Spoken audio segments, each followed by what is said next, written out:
What is there in human nature that allows an individual to act without any restraints whatsoever, so that he can act inhumanely, harshly, severely, and in no way limited by feelings of compassion or conscience? These are questions.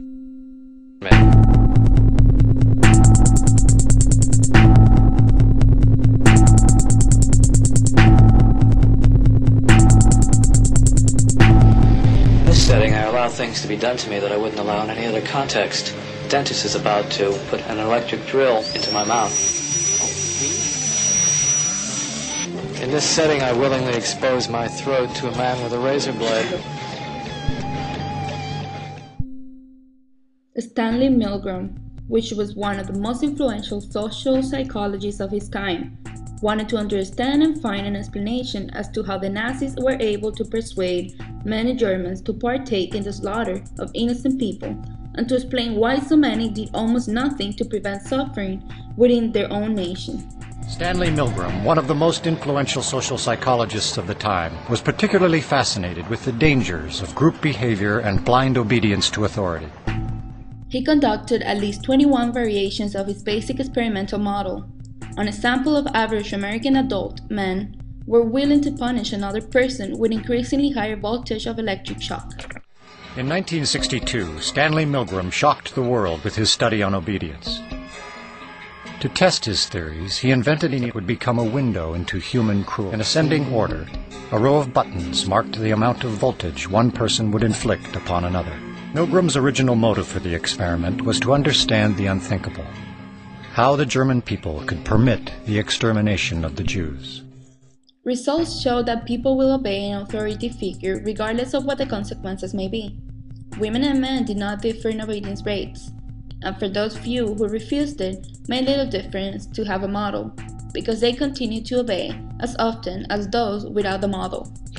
One of the experiments was arranged with a teacher and a learner. The teacher was supposed to ask the learner questions, and every time that the learner got it wrong, a voltage shock will be given to the student.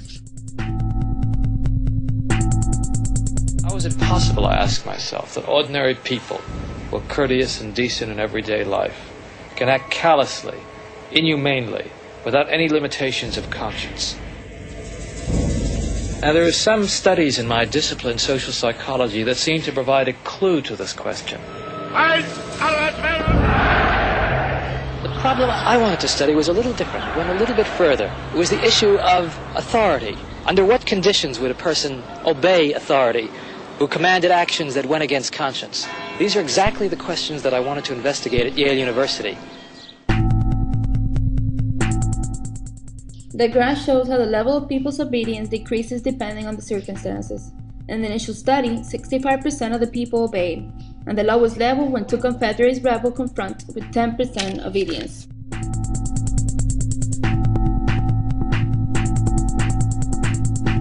It is May 1962.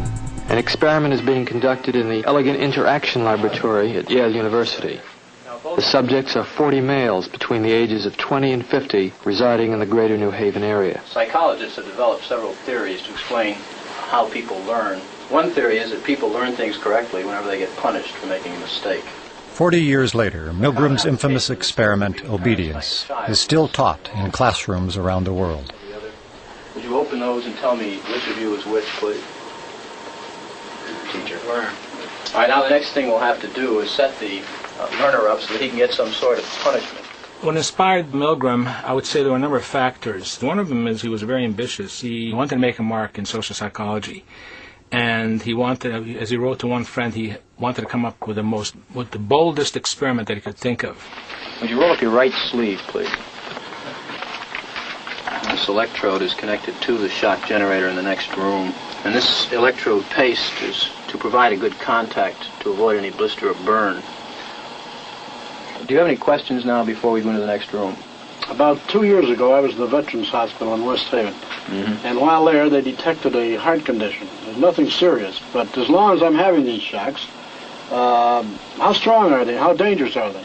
Well, no, although they may be painful, they're not dangerous. Anything else? No, that's all. All right, teacher, would you take the test and be seated in front of the shock generator, please, in the next room? But the experiment was rigged. The victim was an accomplice of the experiment. The victim, according to plan, provided many wrong answers. His verbal responses were standardized on tape, and each protest was coordinated to a particular voltage level on the shock generator. Now, as teacher, you were seated in front of this impressive-looking instrument, the shock generator. Its essential feature is a line of switches that goes from 15 volts to 450 volts, and a set of verbal designations that goes from slight shock to moderate shock, strong shock, very strong shock, intense shock, extreme intensity shock, and finally XXX, danger severe shock. Your job, the experimenter explains to you, is a word pair test. If he gets each answer correctly, fine, you move on to the next pair. But if he makes a mistake, you are instructed to give him an electric shock, starting with 15 volts, and you increase the shock one step on each error. Incorrect. You'll now get a shock of 105. Hard head. Just how far can you go in this thing? As far as is necessary. What do you mean as far as is necessary? Milgram was very much aware that obedience is a necessary ingredient for society to function. But he focused on the darker side of obedience. Incorrect. 150 volts. Sad face. Wait a minute. That's all. Get me out of here. I told you I had heart trouble. My heart's starting to bother me now. It's absolutely essential that you continue. You got no other choice, teacher. Oh, I have a lot of choices. My number one choice is that I wouldn't go on if I thought he was being harmed. Now, this man makes disobedience seem a very rational and simple deed. Now, other subjects respond quite differently to the experimenter's authority. Wrong. It's hair.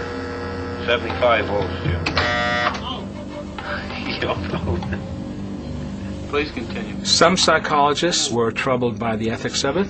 Many, if not most subjects, found it a highly stressful, conflicted experience. People are stammering, stuttering, laughing hysterically, inappropriately. 150 volts. Experimenter. That's all. Get me out of here. I told you I had heart trouble. My heart's starting to bother me now. Get me out of here, please. Let me out of here. You have no right to keep me here. Let me out. Let me out of here. Let me out. Continue, please. Let me out of here. My heart's bothering me. Let Go me on. out. Let me out. Clearly, when we say people went to the top of the shock board, it wasn't like they were going blithely, sadistically. People went stop and go, stop and go. They were in a state of conflict, which was created a tremendous amount of stress. So that was the main critique. This will be at 3:30. Members of Al-Qaeda followed the orders of leaders such as Osama bin Laden, and how these suicide bombers were responding to the authoritarian figure. The attack in Iraq by American Marines in 2005, where they killed 26 unarmed Iraqis. The soldiers were following orders, even at the extent of killing unarmed women and children. Many will cast judgment at the actions or decisions suicide bombers or Nazis have done. Indeed, the Milgram Experiment demonstrates that the average person is capable of doing such immortal acts. As Milgram himself stated, often it is not so much the kind of person a man is, as the kind of situation in which he finds himself that determines how he will act.